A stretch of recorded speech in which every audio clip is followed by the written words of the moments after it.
each ministry, followed by the Pledge of Allegiance, will be led by Boy Scout Troop 59. If you would, please stand with me.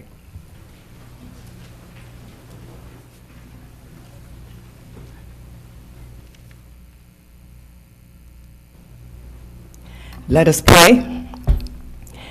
Heavenly Father, from everlasting to everlasting, you are God. Besides you, there is none else. We thank you for your goodness, for your mercy, for your grace, and for your love. We ask you tonight to help us in this meeting. Help this city council to make decisions that are consistent with your will and that will benefit the citizens of this city. We ask that you bless the city of Mount Holly. We pray that you bless the city officials, Father. Help them to always acknowledge you in their doings. In Jesus' name we pray. Amen.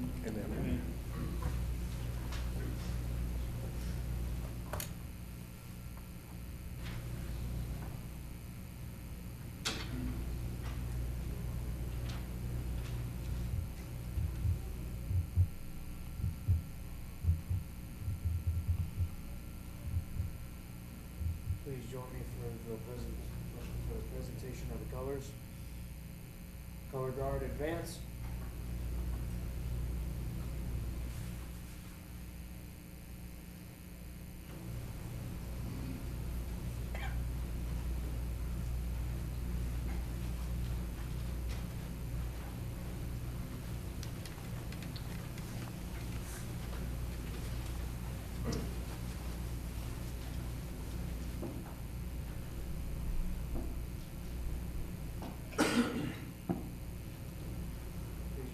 Pledge of Allegiance.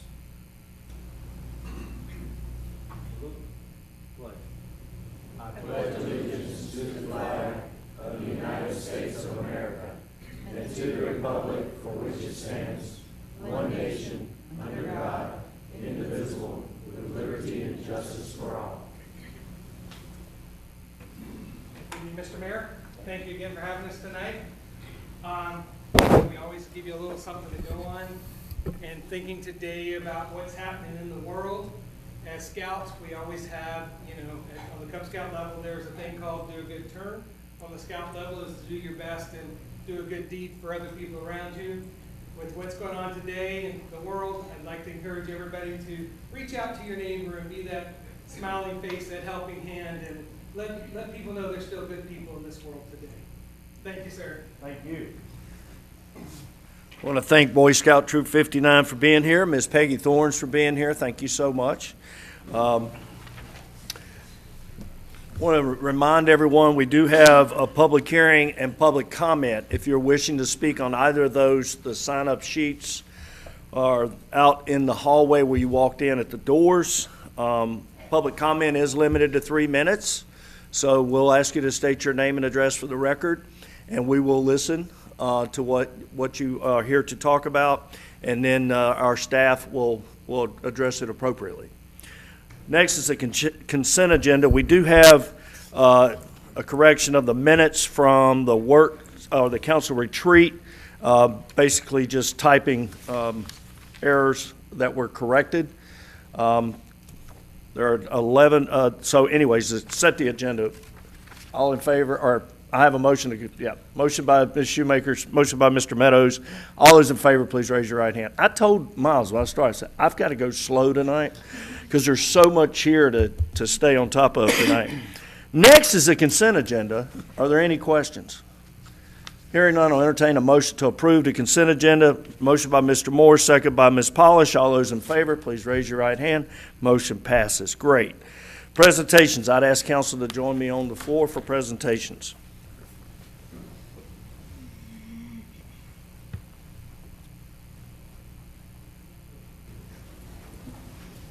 Too little. I can make it.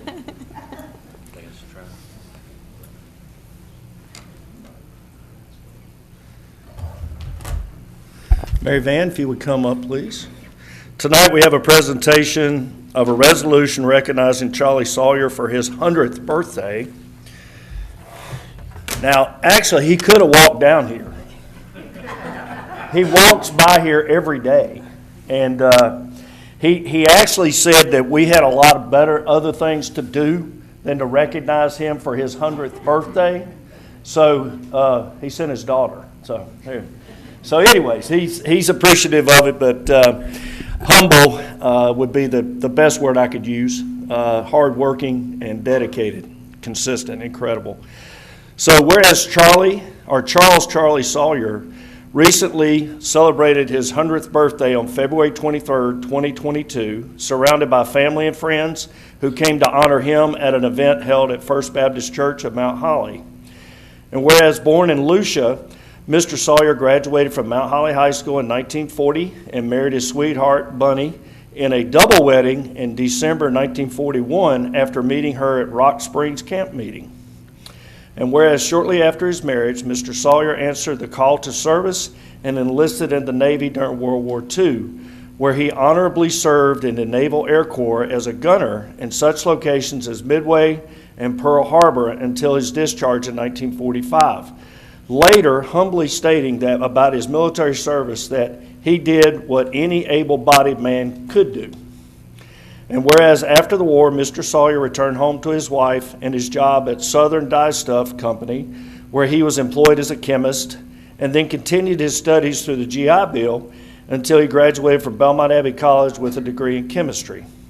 And whereas throughout his adult life, Mr. Sawyer has attended First Baptist Church with his wife, only missing church twice since World War II, and counts his 63 years of perfect attendance in Sunday school as one of the best things he has done in life. But nevertheless, he never joined as a member due to the fact that he told his mother he would always stay Presbyterian. That's hilarious. Now, whereas an avid reader, it is commonplace for Mr. Sawyer to read a book a day, and at one time he had read every book in the Mount Holly, Stanley, and Gastonia libraries. And he also loves to get outside and garden, growing and putting up vegetables, and then sharing his abundance with friends and neighbors. And whereas still in great health and sharp as a tack, Mr. Sawyer's secrets to longevity include taking twice daily walks, and he will tell you in addition to that, chocolate ice cream is the reason why he's still here. And whereas together with Bunny, to whom he has been married almost 70 years until her death in 2010, Mr. Sawyer raised 2 daughters, Penny McClure and Mary Van Blair, and is now the proud grandfather of five and great-grandfather of 7.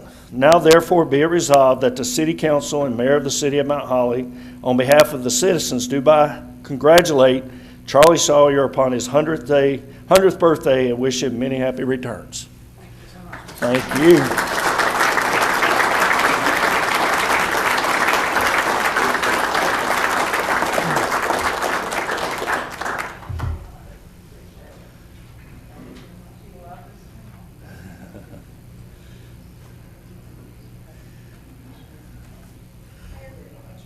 Sure, absolutely.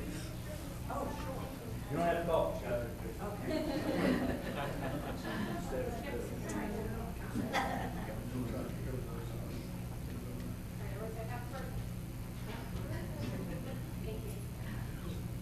Thanks again. Thank you. Tell Charlie we'll see him out walking tomorrow. Next up, we have the police department swearing in service, and I'll turn it over to Chief Roper. Thank you, Mr. Mayor and members of council. We have the honor tonight of swearing in 2 of our newest officers and promoting our 2 newest sergeants. So first up will be Officer Joe Griffin. If you could come up, Officer Griffin, and bring your family with you, please.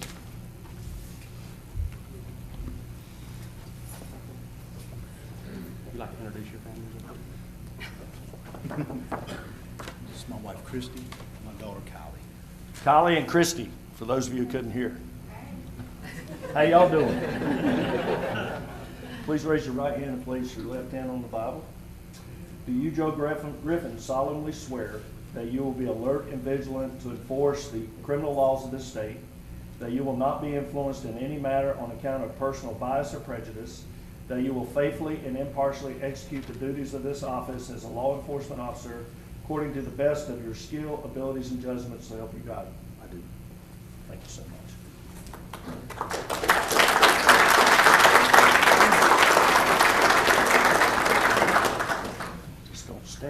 Goes through the shirt. You sure? Just the shirt. Y'all ignore the screen.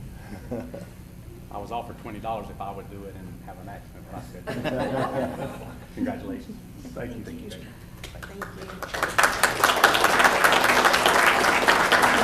They would love to shake your hand. If you Joe. folks would come up here Y'all and get a would, photo yeah. with your family as well. They appreciate it. Fist bump, whatever you want to do. Yeah, absolutely.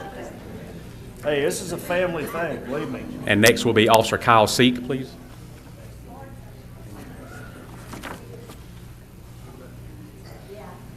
Hey, Kyle. How are you? Introduce. What's your name? I'm his fiance. This is fiance Olivia.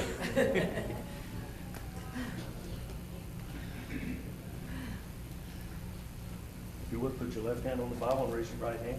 You can do it with the back, whatever you want to do. Do you, Kyle Sheep, solemnly swear that you will be alert and vigilant to enforce the criminal laws of this state, that you will not be influenced in any manner on account of personal bias or prejudice, that you will faithfully and impartially execute the duties of your office as a law enforcement officer according to the best of your skill, abilities, and judgment, so help you God? Thank you, my friend. Thank you.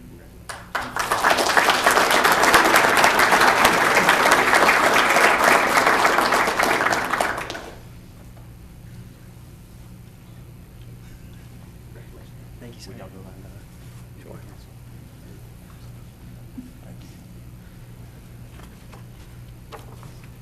Mr. Mayor, next would be Sergeant Jonathan Moore with his family.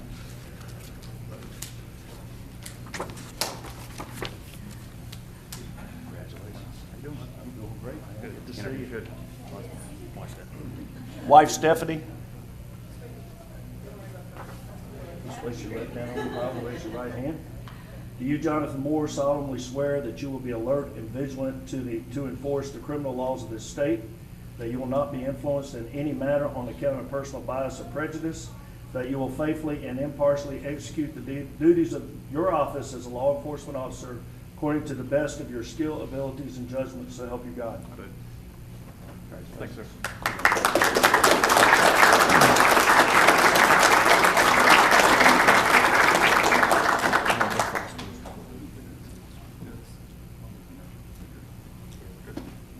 Thanks, sir.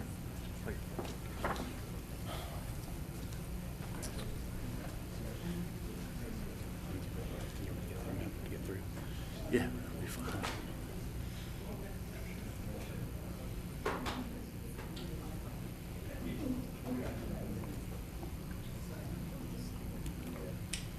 Photo real quick.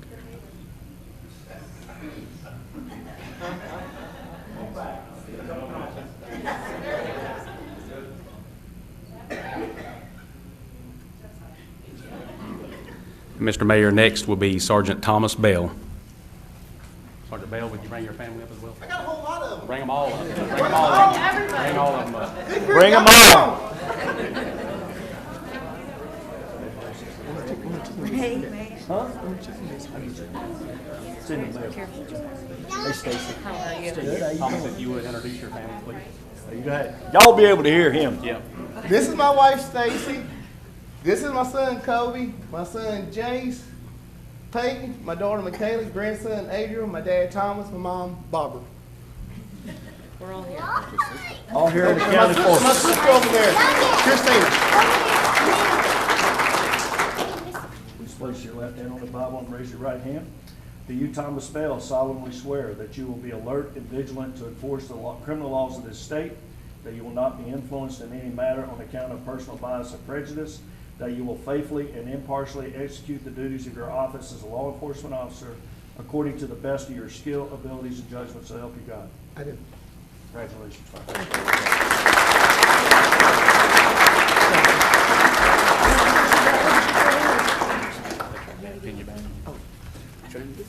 Yeah, I'm trying to get this over with.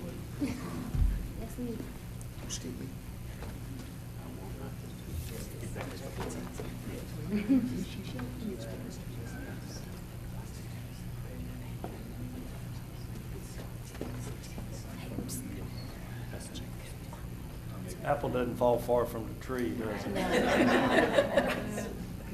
Stay that long. Give him some. Huh? Do you never stay still or quiet? I need chicken biscuit tomorrow, okay? Now I gotta bring him a chicken biscuit tomorrow. You don't have to if you don't want. Come on, lady.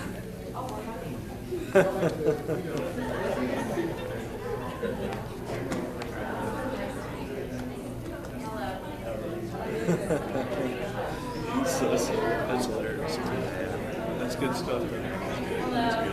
You know, I went to Jason's swearing in for captain. Yeah, that was good. Yeah, it is. Now, all they did was the officers being promoted. It was just Sergeant Lieutenant, Sergeant Captain, and what's the top one besides Chief? Deputy Chief. Corporal? Major. Yeah, that's what it is.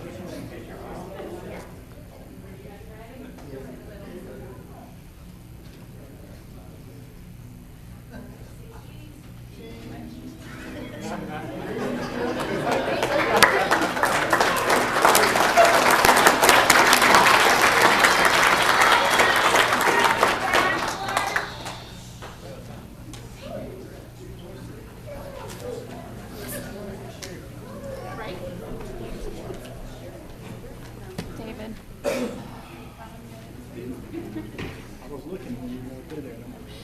Well, I knew when you didn't go through there, I wasn't going to try it. Skinny mini. I said, I knew when I saw her, she wasn't going through it, I wasn't going to try it. I got a tackle. Because I knew if she We're couldn't all make it, I gonna certainly leave in couldn't make shifts it. tonight. Y'all will see this happen. We'll have a big exodus after the next thing too, so we'll just wait a few seconds. Next, we have the presentation of Sharp Awards. Debbie Rogers Lowry. Now, y'all get to meet the guy tonight that's going to be on every elevator in North Carolina. That's right. That's exactly right. Does he have his own T-shirt yet? Not yet. Working on it. They're definitely working on it. Oh, my name is Debbie Rogers Lowry, and I am the safety consultant for the city of Mount Holly and have been for, I think, 23, 24, 25 years now, somewhere along there, and have been so proud of the employees through these years. But we have special guests with us here tonight, and I'm going to introduce them and then let you know also why they are here.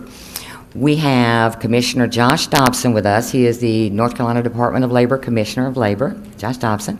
We have Lori Keys. She is the Safety Compliance, Consultative Officer with the Department of Labor. And then we have Nelson Edwards, who is the Consultative Services Supervisor. We also have another special guest with us here tonight, and that is Scott Burns with McGriff Insurance. He is the workers' comp insurance provider for the city of Mount Holly, and we're trying to work him out of a job from low injuries. So Scott is here with us tonight as well. Now, the reason that these folks are here tonight is to present 4 of our departments with what's called the Public Sector SHARP Award. Now, to understand what that is, the SHARP is a recognition program that is designed to recognize employers who go above and beyond with their safety programs, which, of course, Mount Holly absolutely does that. SHARP is actually an acronym for Safety and Health Achievement Recognition Program, SHARP. There are 4 elements to the program. The first of the elements is numbers. You have to meet a certain criteria of numbers to participate in the program. Those numbers are at or below the 3-year average for that type of entity throughout the state. For instance, our street and solid waste is being recognized tonight. Our street and solid waste numbers have to be at or below the 3-year average of street and solid waste across the entire state. We meet that. The next is to request and receive an Osha inspection, a 2-part Osha inspection. The first part is safety, what can fall on you, what can hit you in the head, what can you trip and fall over, those kind of things, electrical issues, confined spaces. The other is health and hygiene. What can you breathe, what can you absorb through your skin, what can you ingest that may change your life forever. So we have Nelson is our industrial hygiene side, and we have Lori Keys, who is new to us this year. She was a new inspector for us this year. And Lori, just to kind of give you a little background, every inspector has their specialties. Nelson is personal protective equipment and SDS sheets and all the little details with that. Lori is labels and instructions. You know the labels that come on the iron that say, do not iron your clothing while wearing you know? That's what she looks at. She looks at the label, she reads the directions. If the directions say you must wear this and this and this, she wants to see that you have this and this and this. If the directions say you must do it this way, she wants you to prove that you have done it this way. Show me in a written program you've done it this way. And I have decided for Christmas I'm going to get her own label maker machine. And we're going to have her make her own labels for whatever she wants. So she has enjoyed working with our employees, and our employees have learned a lot from her. So we had the inspection, took care of any issues that they noted, learned a lot, we always do. Then the next item up is management commitment. That's where all of you come in. That starts with our supervisors, with our department heads, goes up to our city manager and the management team, to the mayor and the board, to make sure that we have the equipment and the training, the materials, anything that these employees need to do their job safely. And then the most important thing of all of those 4 components is the employee commitment, the commitment that the employees have to come to work every day, do their jobs with that safety component factored in everything that they do. They want to go home to their families, they want to go home to everybody who cares about them, and then they want to come right back and do it again the next day. So that's what we have achieved. Again, this is our repeated recertification for 4 of our departments. Now, to understand the importance of that, I want to give you an idea of what these folks do every day, what they do over and over. And I have to have my little cheat sheet right here. Our Street and Solid Waste Department is one of our departments that's being recognized tonight. They have, or take care of 6,500 residential and commercial businesses every single week in collecting garbage and any kind of yard waste. They average 485 tons of garbage a month. That's a month, how much? It's all I can do to get one bag to the trash can. They do this every month. 55 tons of yard waste monthly, except during October, November, December, and January. Then they are picking up leaves at 128 tons of leaves. They maintain nearly 70 miles of sidewalk and curbs and have 80 designated areas that they trim and mow and cut and pick up trash. David Clark, who can't be with us tonight, he was hopefully going to be with us. He's actually been at this for 31 years. And just an absolutely great employee. So we do have Tony Walker here tonight. And Tony, I'll have you come up in just a minute, and we'll have the commissioner present your award. Our wastewater plant, that is Doug and his staff over here. That plant has been in place since 1967, and Doug has tried every day, every year, and has really done a great job these last few years improving the efficiency of the plant. Efficiency equals cost savings, which equals cost savings to the citizens. He's worked on that nonstop, and he treats 86 million gallons of wastewater through that little plant every single year. That's pretty amazing. The water plant, we have Jeff and his staff here from the water plant. They treat 3 million gallons of water a day, which comes up to 85 million gallons per month, and you'll need a calculator and a number 2 pencil for this one. 1,020,817,000 gallons per year. That will give Dasani a run for their money. They do a great job with the water plant. And then last but certainly not least is our utilities division. 127 miles of water lines, 150 miles of sewer lines, 725 hydrants, 2,600 manholes, one of Lowry's favorites, confined spaces, 15 lift stations, 3 booster stations, and 5 water tanks. So they take care of a whole lot. Now, when I say to you all these things that are being done, this is about 50 people who do all of this every day, day in, day out, and they do it safely. They do a great job. For those of you keeping count, Chief Roper in the back there, we actually have 5 sharps. The police department will be up this year. This will be when they go through their recertification. So here's your warning now, OSHA's coming. So be off that day, and we'll manage through it somehow. Now, I would like to call Commissioner Dobson up. I believe he has a few words that he'd like to say. He actually wanted to be here personally tonight to share in this award with you guys. Commissioner?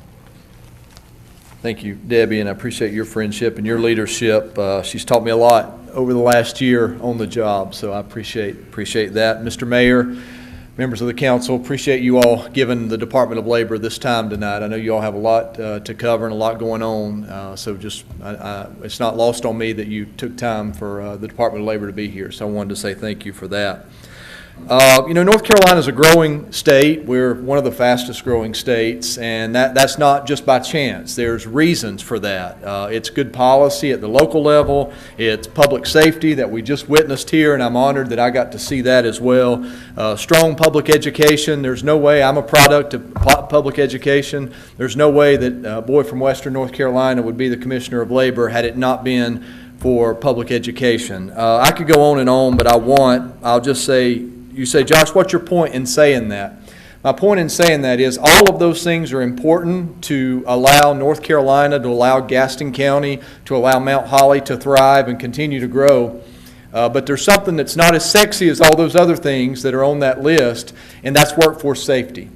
And if you don't have that, and if you don't have a commitment to workforce safety, you can't be all that you can be as a city or as a county, as a state, and you all are leading the way on that, and I just want to say thank you.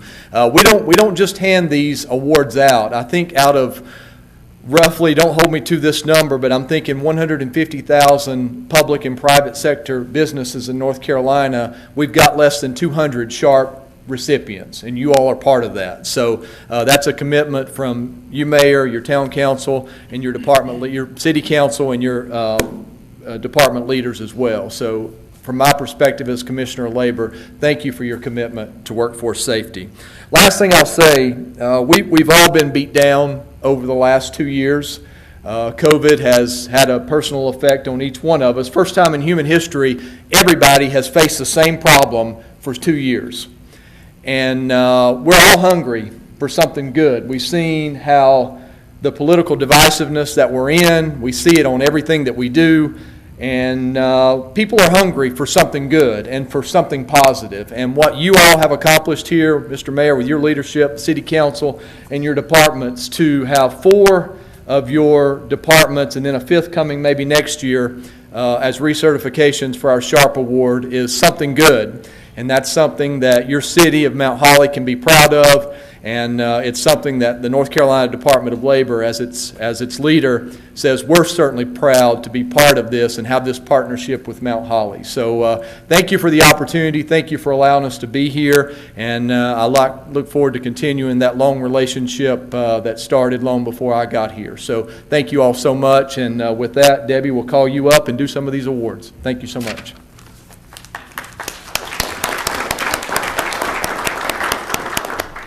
City of Mount Holly Public Utility Department. That'll be Rob.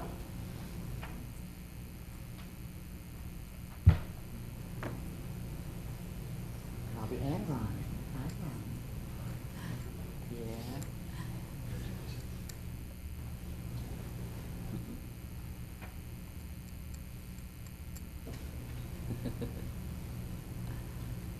That's great.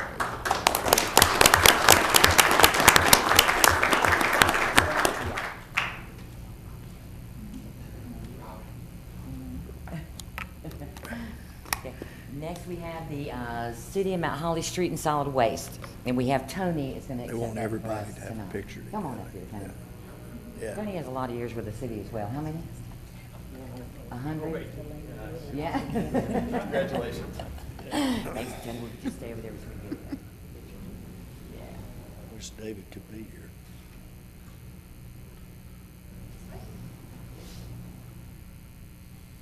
And then the 1967 Wastewater Treatment Plant. That's going to be Doug and his staff.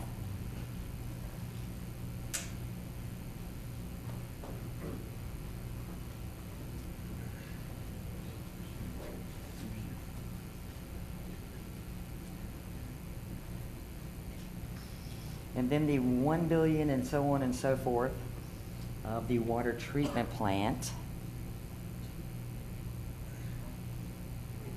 Perfect.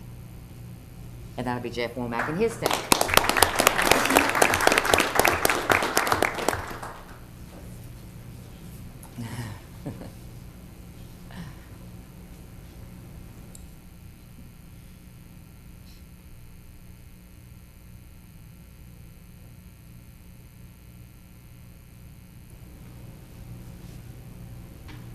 That's great. And we'll take one.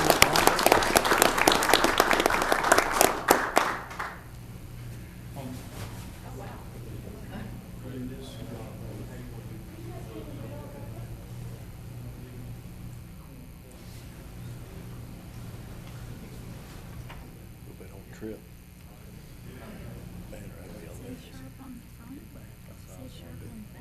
It does. It says it on both sides. I thought the We same can. thing. Why don't y'all stand up so they can see you. How's that? Can you see us? It's really sad that we can't see over these guys and we're standing up here.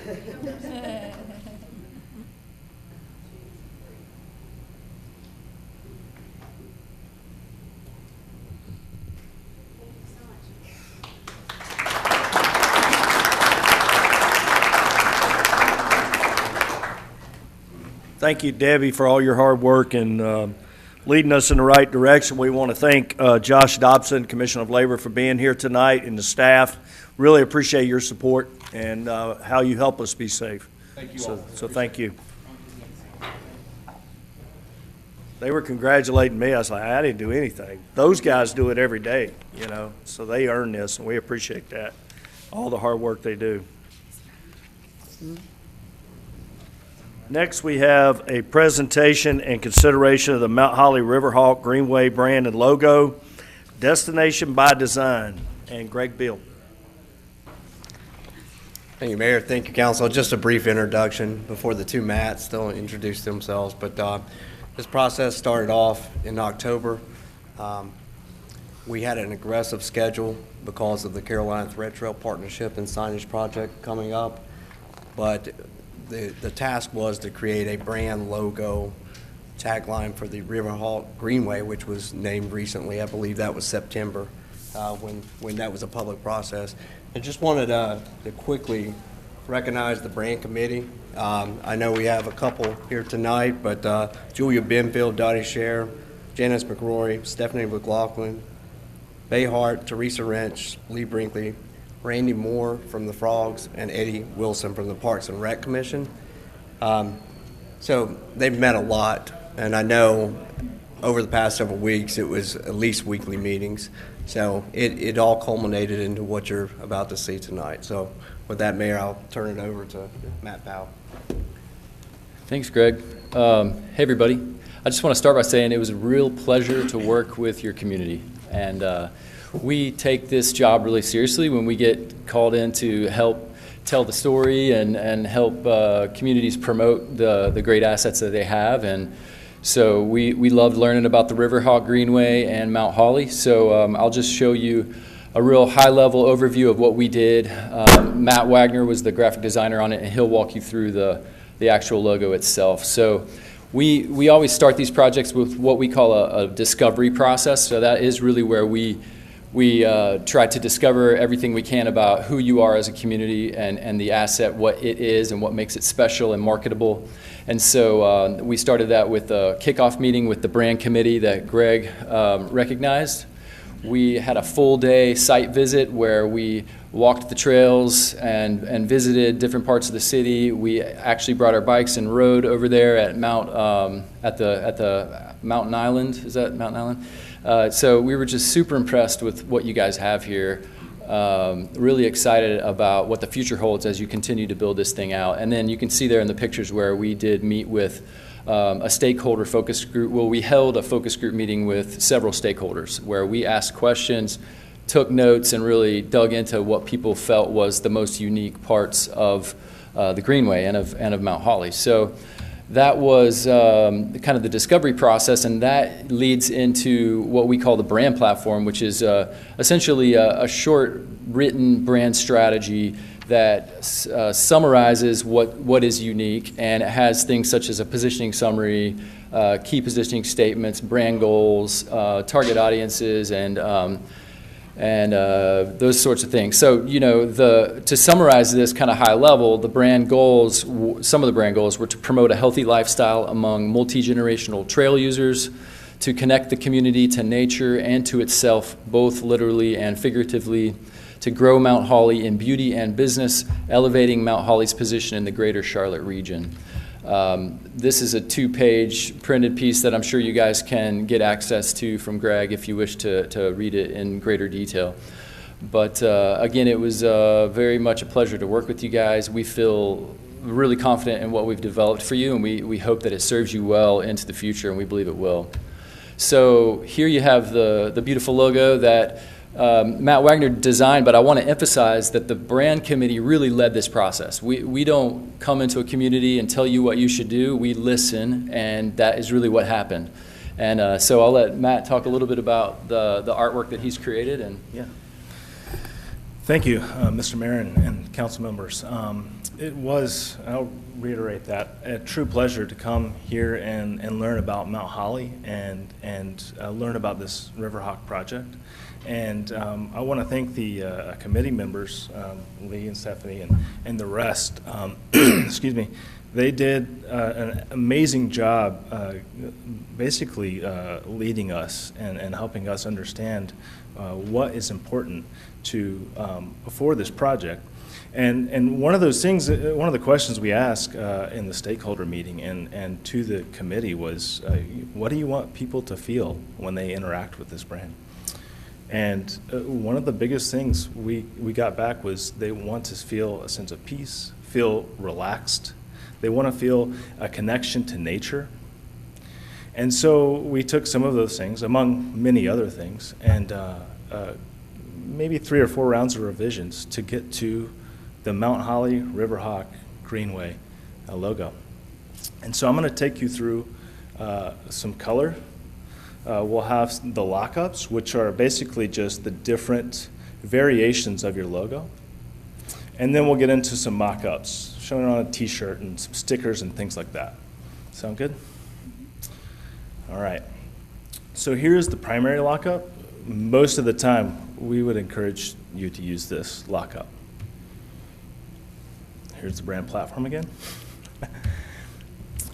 Okay, so we chose this color palette from the things that we actually saw on the Greenway. You have some navy and teal and a little bit of orange, because we were out there actually during sunset sometimes. And so those are colors that are pulled straight from the Greenway.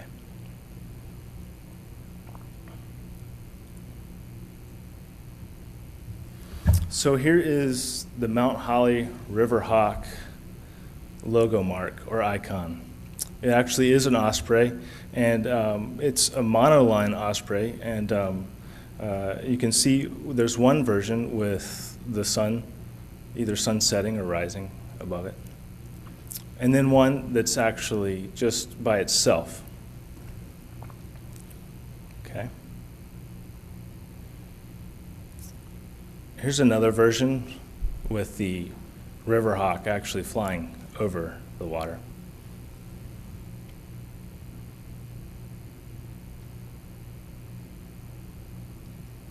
So we like to provide you with lots of options because we don't want you to be pigeonholed into how you can use this mark. And so the opportunity here is for you to have, at the top you'll see a 2-color option, which is in this navy and then the tan orange color. There's the middle one is actually an outline of the sun behind it. And then if you absolutely need it, you can actually have it without.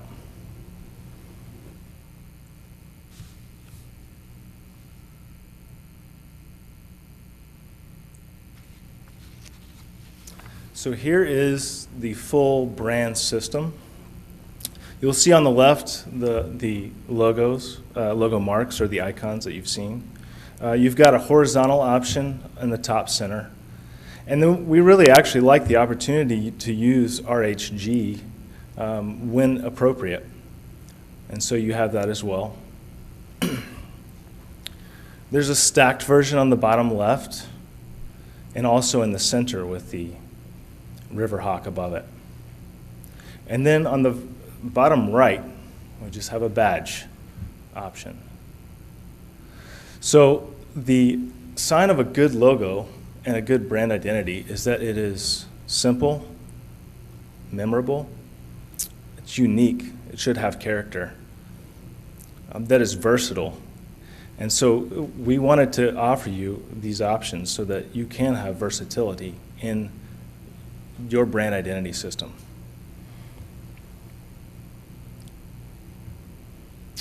Here's an option just as a 2-color. You can see the water is a repeatable pattern should you need it.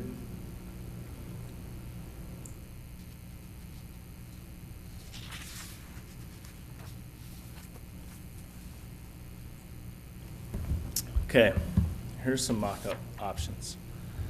So we've got some stationery or letterhead at the top, a journal, and a guide map. I'm gonna see if I can zoom in here. Yeah, that'll work. That's bacon ipsum. If you ever go to the site and you need some dummy copy, it's just full of bacon.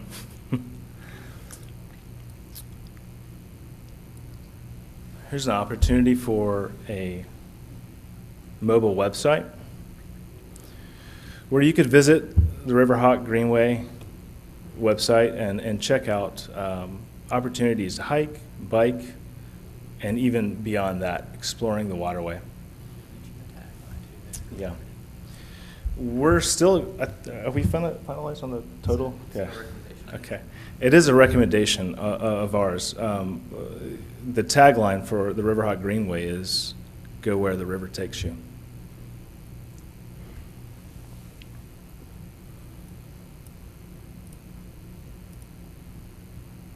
Let's see if I can move over here.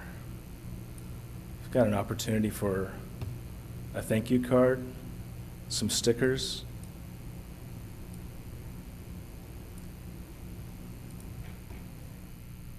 business cards, envelope.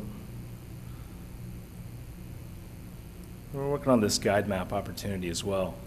There would be basically a brochure, but you could unfold it similar to like maybe the map you might see for the Blue Ridge Parkway, and see all of the different points along the Riverhawk Greenway, important points there, so you can find your way.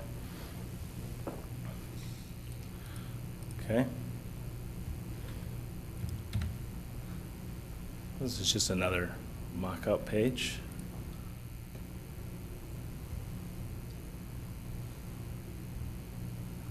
Here are these stickers again.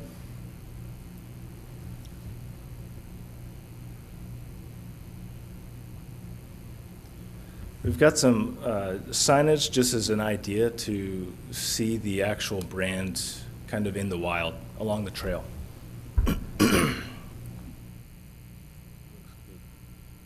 So you might have a directional signage and then an opportunity to show where you are on the trail and where the next section or important point would be.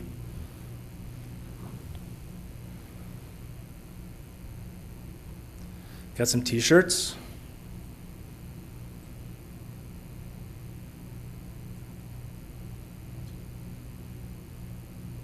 In navy. And in this teal green.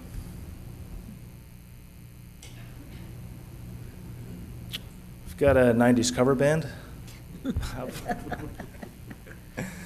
This is a photo we took on the first site visit, and you can see the reflection of the trees and the sunlight and the water, how beautiful it is out there, and we were really taken by that. And so it's an interesting photo to share with you all. And that is the Riverhawk Greenway brand identity. Thank you very much. Thank you. That's a great job by the committee itself and by you. Thank you for listening. Greg? Thank you very much. Yeah, I think from this point we would make a recommendation from the brand committee that the council, city council adopt the brand logo as presented. We would also like to work with our city attorney's office, similar to the Mount Holly brand 10 years ago, to get it service marked through the Secretary of State's office. We think that would be good to protect our brand. Okay. All right. Council, do you have any questions? Ms. Shoemaker, are you making a motion? I would like to make a motion. Okay. Have a motion for approval, second by Mr. Craig. All those in favor, please raise your right hand. Motion passes. Thank you. Thanks. Great job. Thanks very much. Really like it. Thank you.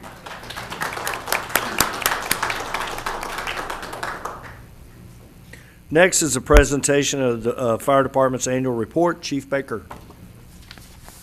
Good evening, Mayor, City Council, City Manager. As you saw in your packet and the pamphlet that I passed out just before the meeting is you'll see a copy of our annual report. So this encompasses the year of 2021. So, I'd like to run through it real fast, just point out a few things, and if there's any questions that you guys have, I'll be more than happy to answer them. All right, just a quick message from me. You'll notice in the second paragraph there's 2,455 incident responses. So that's the total responses that we had as a department. So that is our trucks that actually roll on those calls. So we'll talk about some other numbers here shortly. In 2021, just like every city department and every fire department in the United States and throughout the world, we were affected by COVID.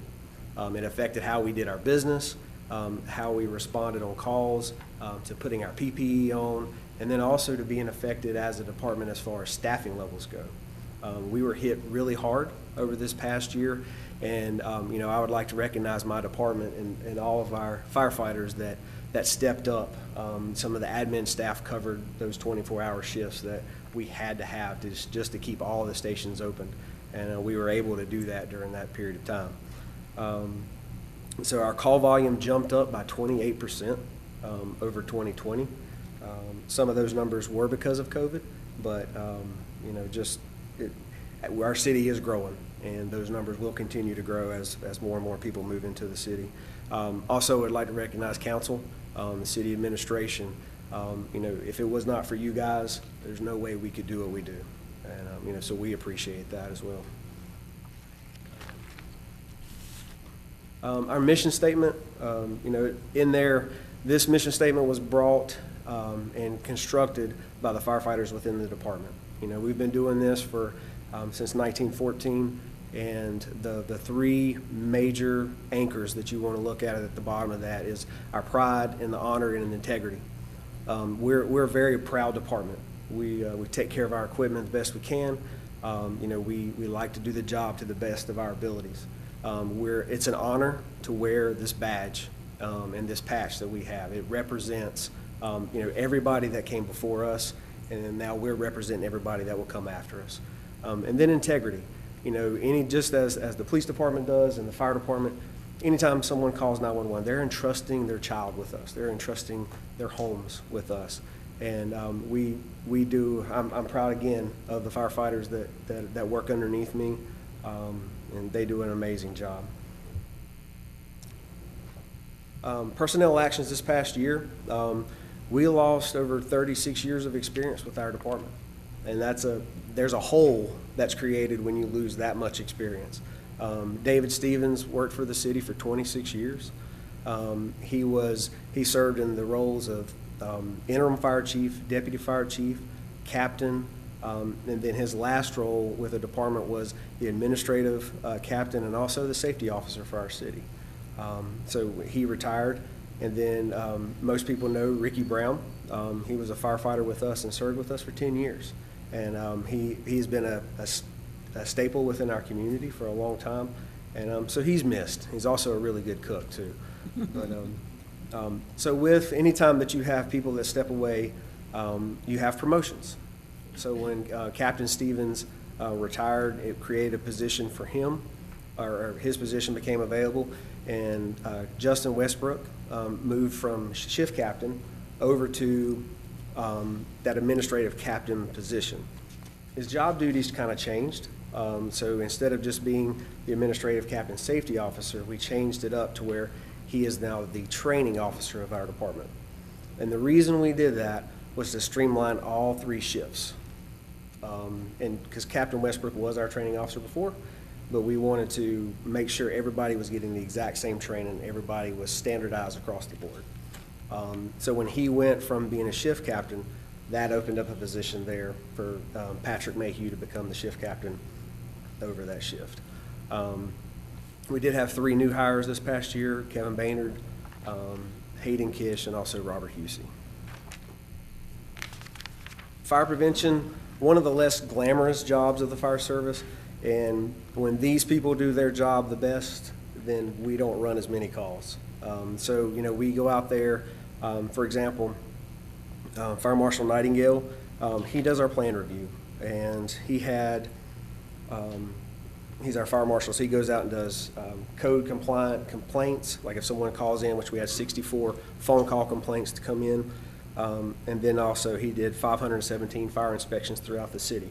One of the things that we do that most municipalities do not do is we try to visit, or we visit every one of our commercial businesses every year. There's a schedule that's sent out through the state, and that could be a 1 year, 2 year, or 3 year, but we go out every year just to make sure, because a lot of things can happen over the course of a year. And by doing that, we've found businesses that opened up without having a fire inspection. We found additions to businesses that weren't permitted, so that also created more money and revenue as well. There were 123 plans reviews conducted by Fire Marshal Nightingale, so that's for new construction or existing construction. Going on to the next, I'm sorry, I apologize.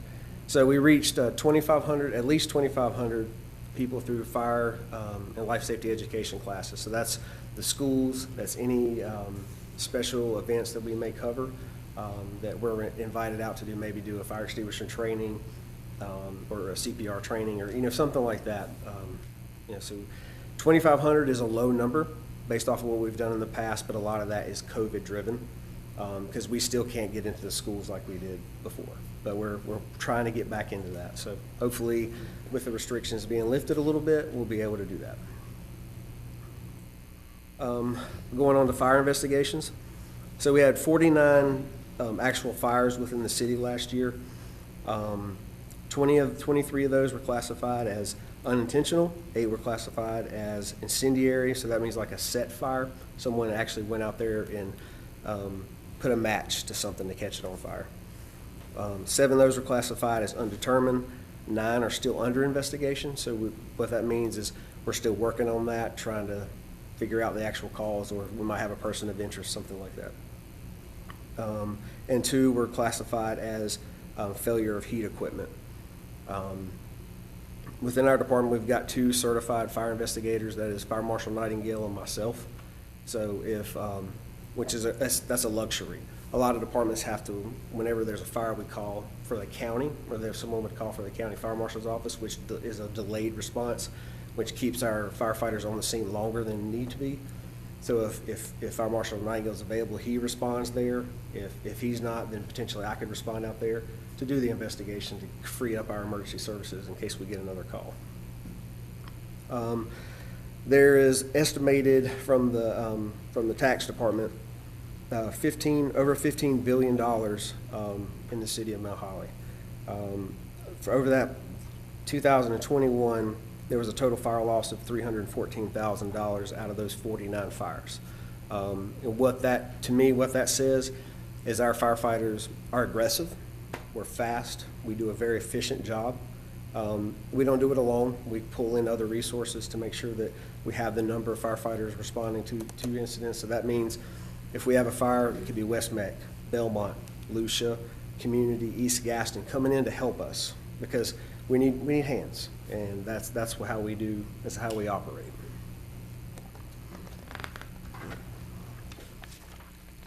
The next page is the Fire and EMS activity report. So there were a total of 1,991 calls for service. So that's someone dialed 911 and we were dispatched to it. That's what that looks like. And then you've got a breakdown of kind of what those numbers look like, from building fires to good intent calls, difficulty breathings, Narcan calls. Those numbers are continually rising, and it's a sign of the times. It's unfortunate, but all of our firefighters have been trained to administer Narcan. And Narcan is an amazing drug, and it works wonders. We actually had 2 water rescues this past year. We were actually able to. One of our firefighters responded out to the water on one of the jet skis, jumped in and saved a man's life right before he was getting ready to drown. So that was really good. The apparatus responses by station, you can look at that. Catawba Heights, Engine 33, 854 calls, which that's a lot of runs. The headquarters station, you got that the ladder 34 ran the most calls there at 713, and the North Fire Station, Engine 35, was 355 calls. Down there at the bottom, you'll see the response times, And what that it shows is we get dispatched, and I couldn't capture from dispatch en route into arrival scene. The CAD at the county doesn't capture that for us at this point. They're working on that. But I could give you the correct time from the time that we check en route to the time that we're on the scene. So I can give you an idea of what that looks like that time. So we're dispatched. If it's at nighttime, the firefighters have 1 minute to get to the truck, get their turnout gear, and respond to the call. During the daytime, it is 30 seconds. So, but from Station 33, which is Catawba Heights, from the time of checking en route to being on the scene is 3 minutes and 26 seconds, which is really fast. It's real good. And Station 34, which is the headquarters station down here off of Killian, is 4 minutes and 21 seconds. And then the North Station, which does have the furthest travel distances from, that they service Kendrick Farm and Dutchman's Meadows, and then also Imagery, Stonewater Bay out that way. So their response time is 5 minutes and 14 seconds, which is still pretty good.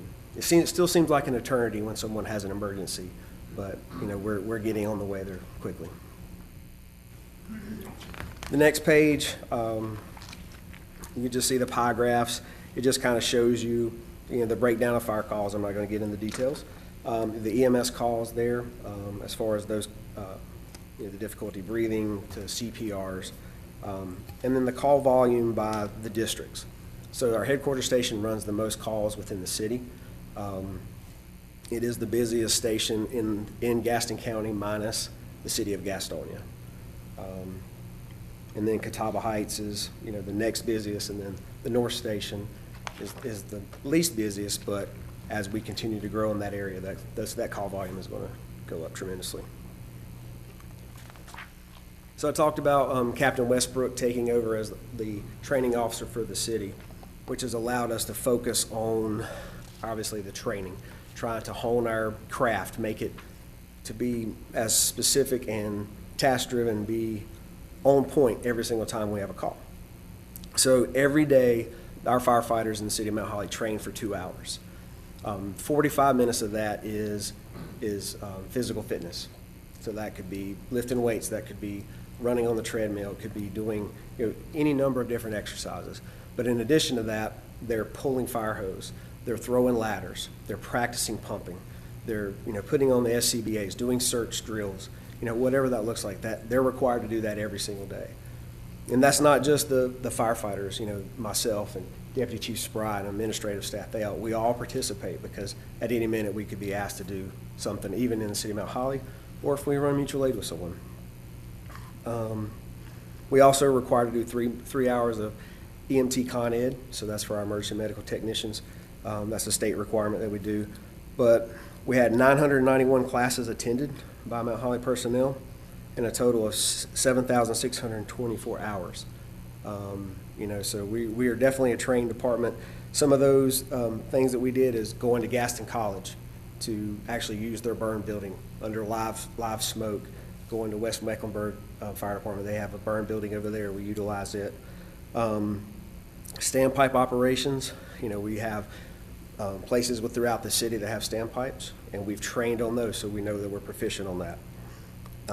The driver operator, we go above and beyond what's required by the state. All of our firefighters have Class B license. Basically, it's like a CDL license to drive our trucks. They are required to do the emergency vehicle driver and the driver operator series. And so we've got 8 firefighters that finished that this year. And then the ISO training facility, that is like Gaston College, just so that we understand that. The next year, this year, we'll be finishing up our technical rescue certification course. So we've got several firefighters that are going through that. They're going to be finishing that up in the next month or so. The company officer development class, we're actually doing that right now.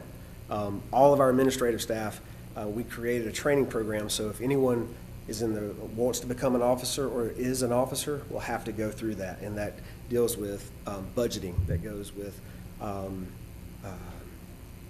incident command system to fire investigations. So all the things that a company officer would need to know, so we can prepare them to be able to do that job going forward. Active shooter training, so we're working with the Mount Holly Police Department. to prepare ourselves in the event something like that happens. Unfortunately, we have to prepare for that because there is that possibility. And then the technical rope rescue, which I already mentioned there. And then lastly, didn't scroll through, is our organizational chart. So that concludes what I have. Council, have any questions? Great job. Thank you for everything. We appreciate it. It's amazing. Next on the agenda, we have a public hearing to consider a modification to the development agreement for 725 Elm Street. Ms. Anders? Thank you, Mayor and Council. As you know, you approved the sale of 725 Elm Street to Old Mecklenburg Brewery Property Holdings in July of this past year for economic redevelopment of the former treatment plant, the former water treatment plant. And at the February 14th meeting, at your last regular meeting, in response to requests from John Marino, the manager of OMB, you approved a call for public hearing to modify the development agreement that has been advertised. And due to site conditions, the proposal is to no longer construct a warehouse, but continue to construct the restaurant, beer garden, and parking lot in an expanded manner. The total financial investment will be greater than previously. And so the development agreement calls for the City Council to approve any material modifications. What you have before you is a resolution to reapprove the conveyance of 725 Elm Street in accordance with the redevelopment statute, and reapprove this with a change in the product that you would receive in terms of investment that the City of Mount Holly would receive. Instead would be a minimum 5,000 square feet brewery, restaurant, and beer garden. Approval of this resolution is an approval to an amendment to the development agreement. If you have any questions, please let me know. We'll go out of our regular meeting into a public hearing. I'll entertain a motion. Ms. Shoemaker, second by Mr. Meadows. All those in favor, please raise your right hand. There is no one here to speak. I will entertain a motion to go out of our public hearing back in our regular meeting. Motion by Mr. Meadows, second by Ms. Shoemaker. All those in favor, please raise your right hand. Motion passes. Does council have any questions? Mr. Meadows? I'd like to move approval. So we have 0314-2022A resolution to approve. Second by Mr. Moore. All those in favor, please raise your right hand. Motion passes. Thank you. Thank you, Marie. Next, we have public comment. We have Rodney Epps here signed up. Mr. Epps, if you would, step forward and state your name and address for the record. As you well know, you have 3 minutes. We haven't seen you in a while. It's great. Where's my clock? I know. Yeah, we took that down. It kind of, yeah. Yeah, good. Rodney Epps, 107 South Hawthorne Street, right across from our 100-year-old veteran, Charlie.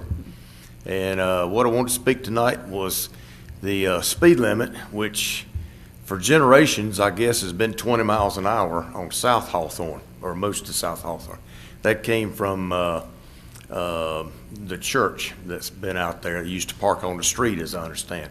Of course, now all that's changed and everything. But for some reason, when you're heading south and you pass the church, there's a 35-mile-an-hour sign. That's 1/10 of a mile till you hit the curve at Costner Street and then the stop sign at Rankin. 1/10. So yeah, it makes a lot of sense.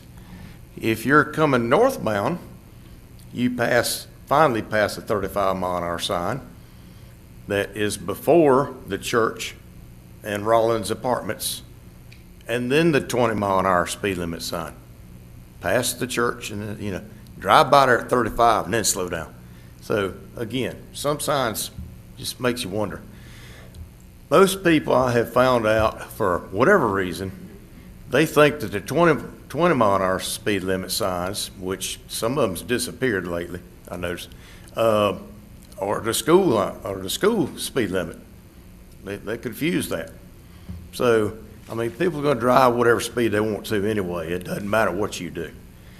But in conformity with North Hawthorne, that is now 25, and one end of South Hawthorne is 35, it doesn't make any sense. The middle of it's 20. I'd like to see the whole thing from one end to the other be 25 miles an hour. Put up some new signs, add a couple extra signs. I hope they're reflective. As the ones I passed on North Hawthorne looks like a reflective sign.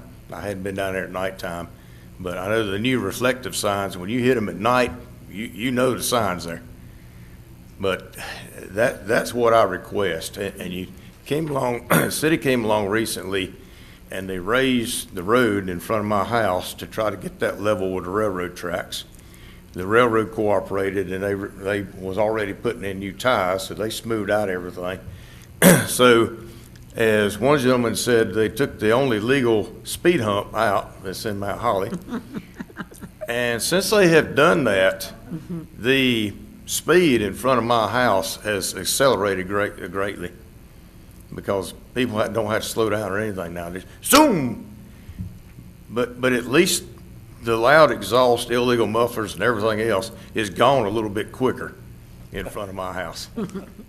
But I really request that from one end of Hawthorne to the other end. Thank you, Mr. Epps. 25 mile an hour. We still have a clock, though. Oh. Yeah, I know, right? Excuse me. I know. But thank you. Appreciate it.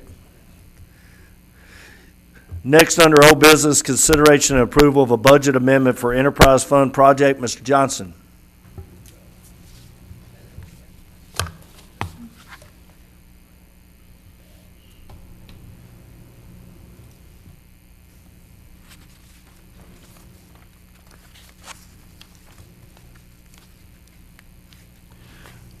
Thank you, Mr. Mayor and council members.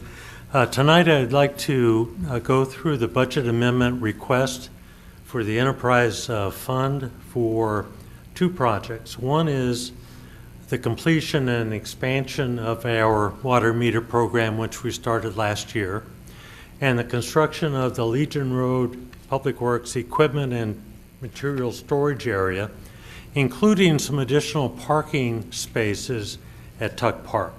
So I'd like to go through both of them, give you our reasons why we're seeking your approval now rather than wait for the budget, and the reasons why we think these projects are important.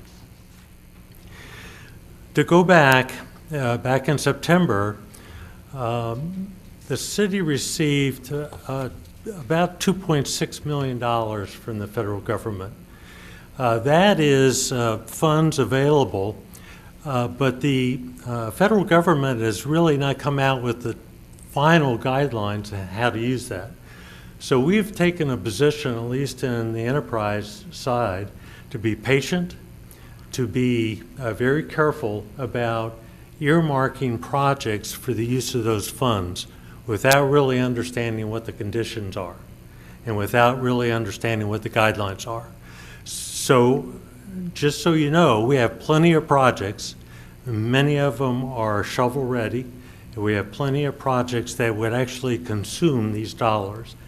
And I'm suggesting that the projects that I'm going to present tonight would not be part of that. It would be a separate, and that's the reason why it's a budget amendment.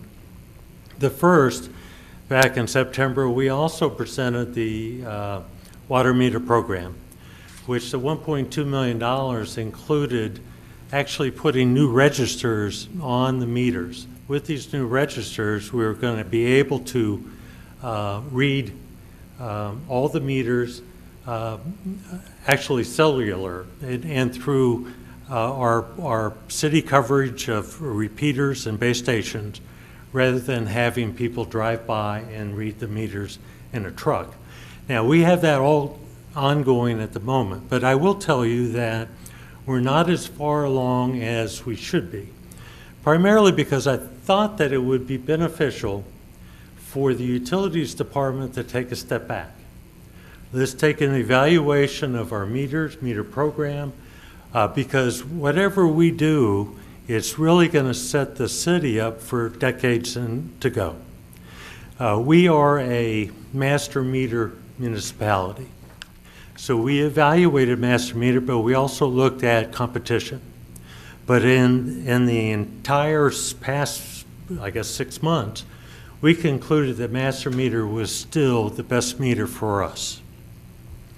So working with finance and our inside people, we got it moving, but we also came to find out that master meter was going to increase their prices by 10%.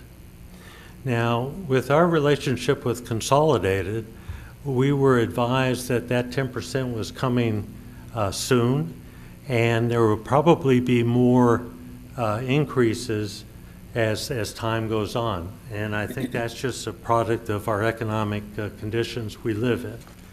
The other part is that there is always shortages now of certain materials, and meters could very well be one of them. So actually the decision was to purchase 2,700 full-body meters, which includes the register on top. So it's a full meter with register. And we were able to save about $110,000. Now, we were going to have to budget for meter replacements anyway. Meters have a useful life. So anything like year 2000, those meters would have to be replaced. We have had an ongoing meter replacement program for years. It's just a rolling account. So we decided that we could, within that 1.2 million, is buy the meters and save the dollars from a price increase, but also have the actual meters in hand. So we can actually meet our growth demands as well as replacing older meters, which, by the way, provides a less accurate reading of water. And so I think with the new registers and the new meters, I think we're in pretty good shape. We won't really have to start to budget for new replacements until probably 2030, which is actually not that far away, but that helps provide us a path to change over our system in a relatively quick fashion. The other part of this budget request, and it's something that was not in our scope or program, nor was it in the budget, and that is remote disconnect valves. This is a device or a piece of equipment which actually goes into the meter box. And our finance department can actually, if you approve this, we put it in, install it, can actually turn off meters remotely. We do not have to then have staff or labor intensity to go out and turn off meters on or off. And we did a study for the past 3 years looking at accounts, not people, but accounts that either were a non-payment or from a rental point of view, turnover, the transient. And so then there's always a turn on and a turn off of an account. So we came up with about 800 accounts where we could put this remote disconnect valve on.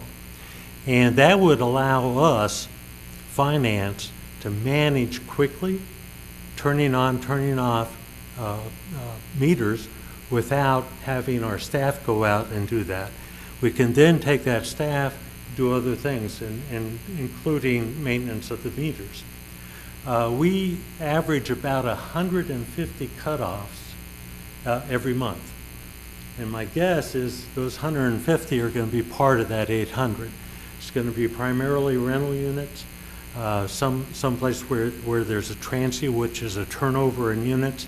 So that's how we try to come up with that number.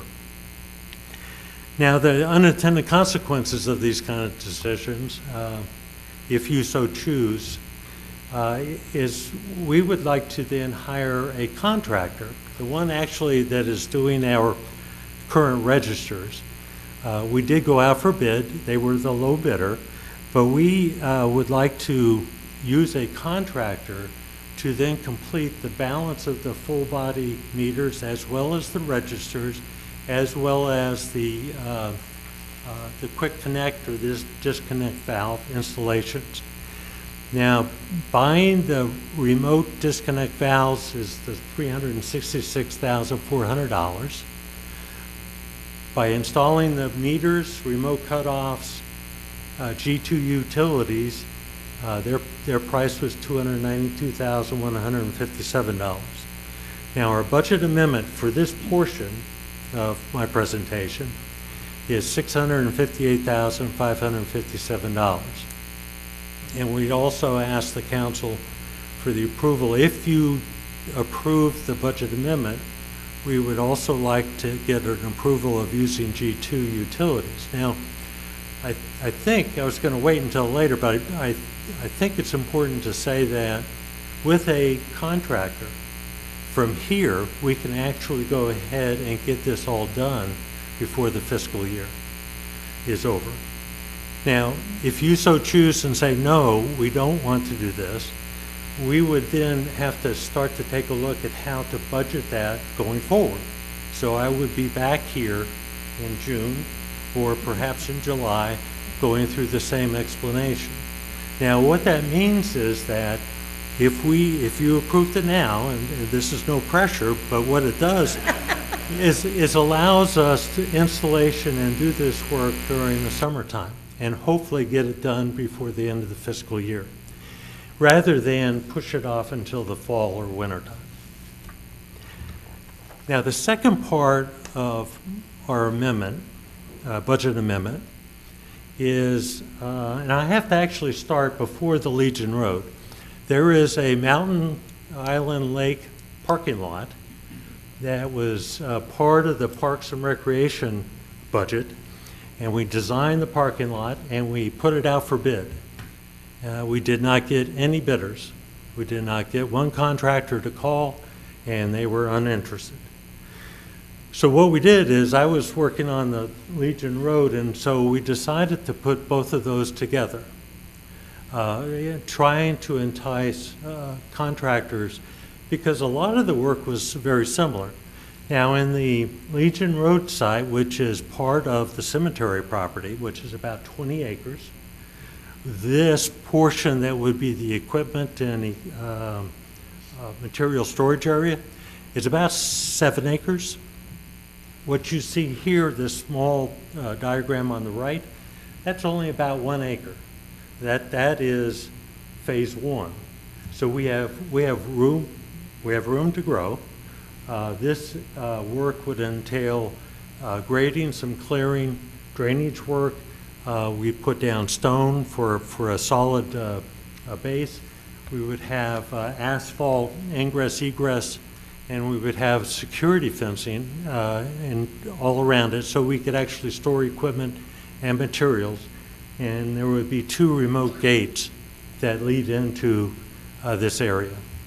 So that would be phase 1. And it has time to grow. Now, the Mountain Island Lake parking lot also has asphalt work. Not a lot, neither does the Legion Road. So it was brought to our attention that with the Charlotte Water Mount Holly pump station project, the fencing blocked off some overflow parking. So working with Mark Jusko and our internal staff, we came up with 2 areas where we think we can add additional parking to help alleviate that problem. So on the left side, you'll see that's where the skateboard park is, and that parking lot has always been single loaded. So my idea is to actually put parking spaces on the right side. Of course, we have a pole there, and we'll take care of that. We'll leave that alone, but there'll be enough spaces for 10 spaces, be asphalt, and they would be permanent. Now, the cul-de-sac road, which goes really to nowhere, we could also put parking lots or parking spaces down along it and down past the cul-de-sac bowl. and actually have a turnaround.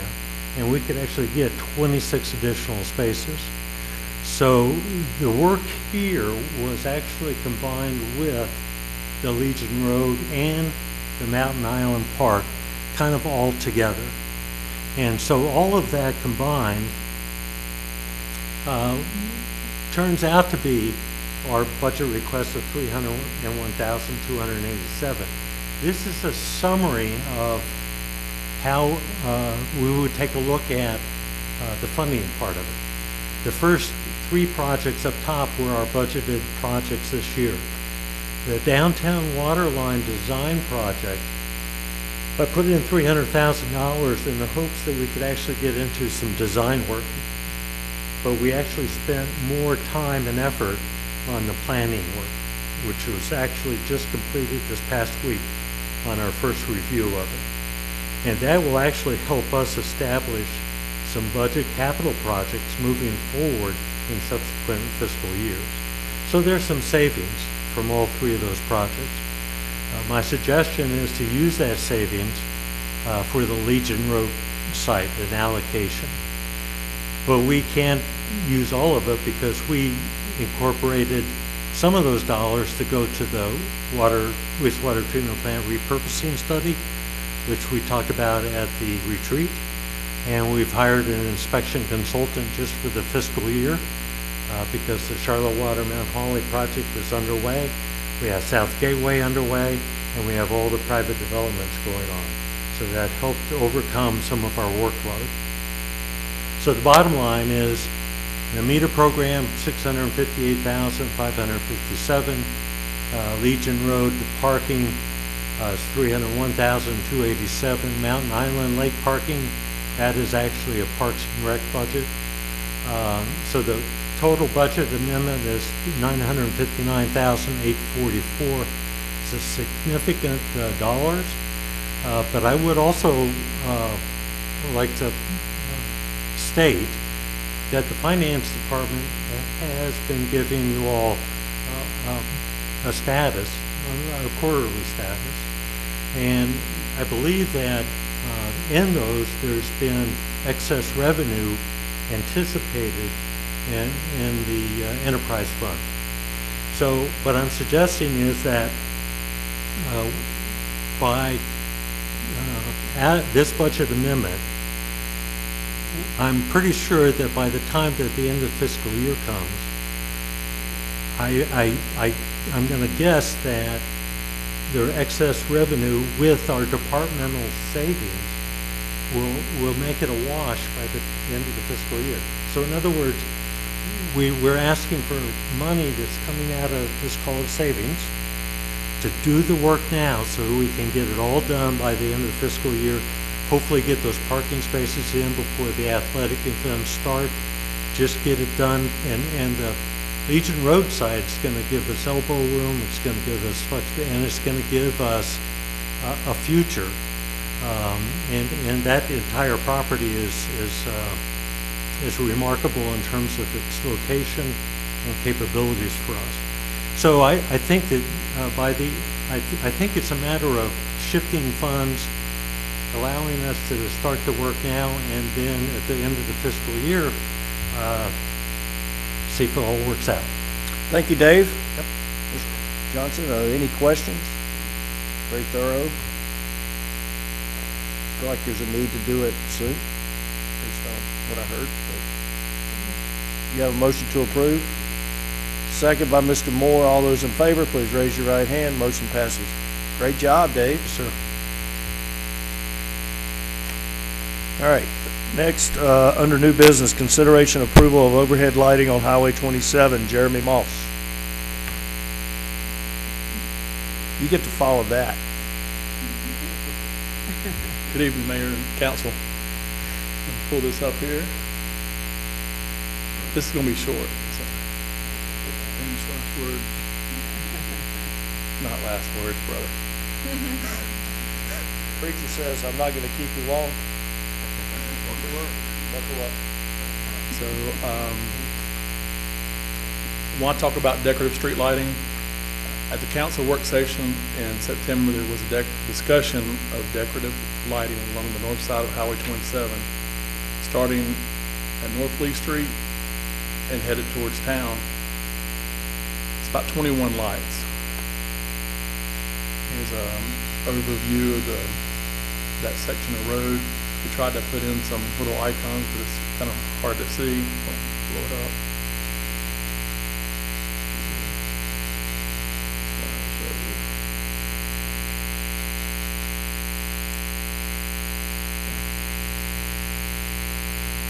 And the next slide will show a different viewpoint. So on the right side of Highway 27 will be where the lights are. It will not be on the left side. And these lights, they will match the lights that are in front of the municipal complex. So as you enter in the city, you'll have the same lights on 27 and over at municipal complex. So the viewpoint will look nice when you come into the city. Details and benefits. There's an estimated 21 poles placed about every 89 feet. And we came up with that number because that's about the average feet apart for our downtown lights. Duke Energy will design and install. Duke Energy will maintain the poles. Lights will match fixtures in front of the municipal complex. Increased nightscape aesthetics.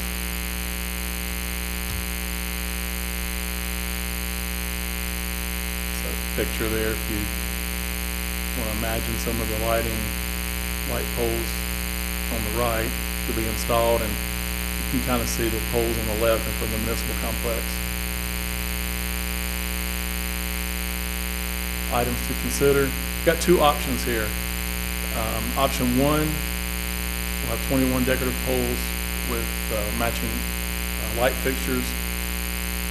$318.99 for that's a monthly fee for that equipment, plus the monthly energy usage. So total monthly cost of $720.51. Option two, the difference is there's banner arms and a flag mount. So if you wanted to have banners flying on all these poles, then we would go with option two.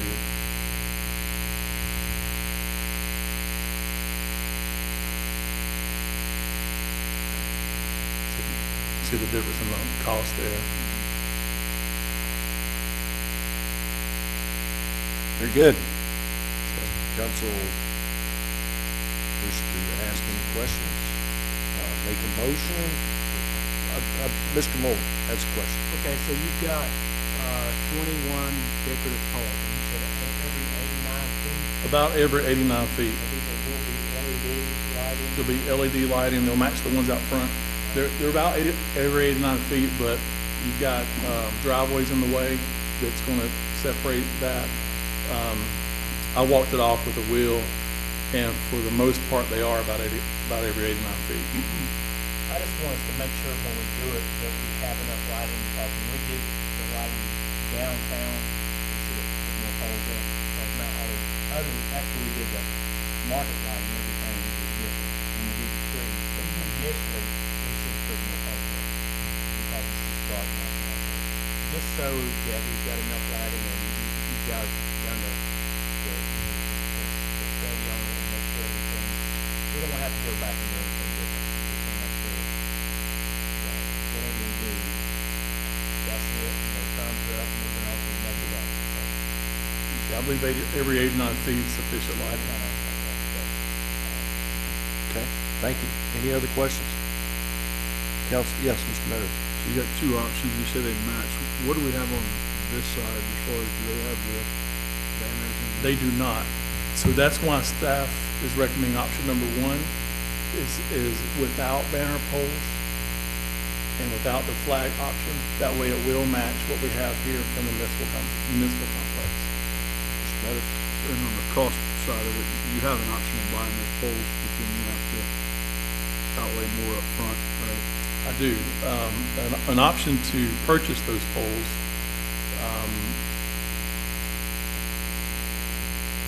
is around $250,000. And that's just for installation. And then you'll be paying a monthly fee, and I'm going to guess the monthly fee is going to be the same, $401.52 for the energy usage. And the difference there is that capital outlay also buys the maintenance of the poles to be on. That's correct. So by going with this option, we're renting them, and if something goes wrong, say, hey, Give car them a ran call. over the pole, Yeah. come back, put a new one up. That's the nice part about it. I like option one. While I like the banners and flag mount, I don't know that it's worth an ongoing $300-something for perpetuity to be able to put some banners up, especially since they don't match the other side. Okay. Somebody want to make a motion? Mr. Moore? I make a motion that we consider option one. Right, approve option one? Okay. Second by Ms. Polish. All those in favor, please raise your right hand. Motion passes. All right, thank you. Next is consideration approval of public art projects as recommended by the Public Art Advisory Commission. Mr. Beal. Thank you, Mayor. Thank you, Council.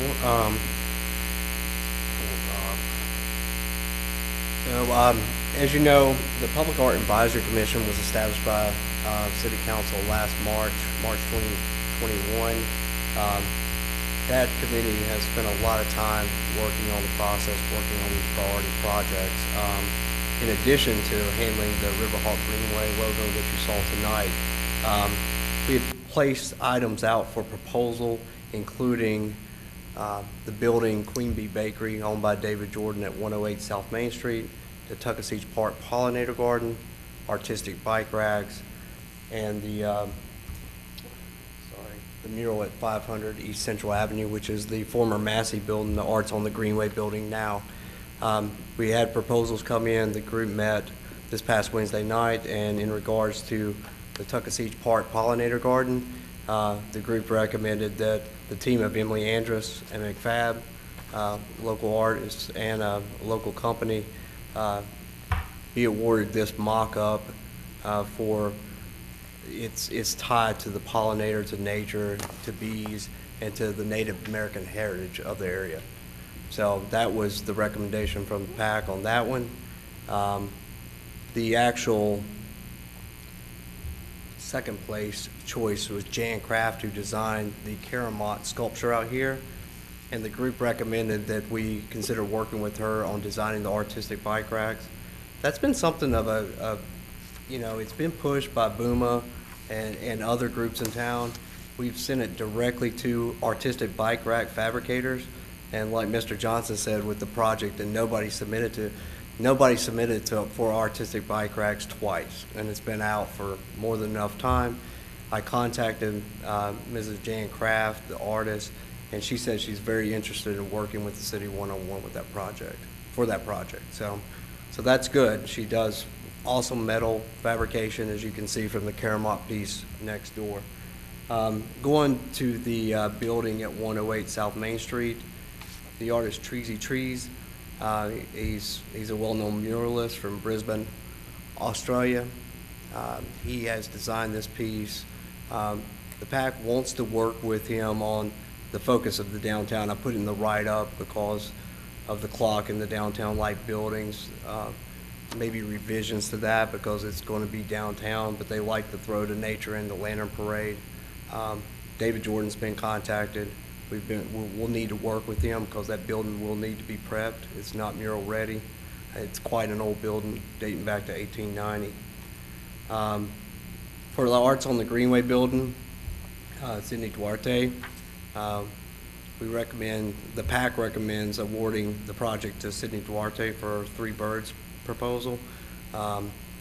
She has an interesting story with this, and it is tied to a song, but the PAC would also like to work with her. She tells it better than you. She does. I can't do it justice. We'll come back if council decides to award these. It says tied to some song.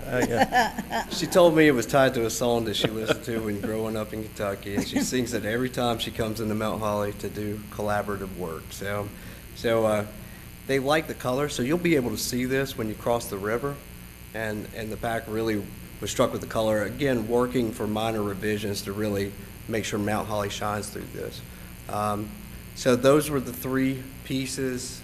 We're gathering more information, but from the PAC, they recommend the council award these projects, and then we'll be able to work on the proposals and all the finite details that go on behind the scenes that will enable staff to move forward and get these projects done.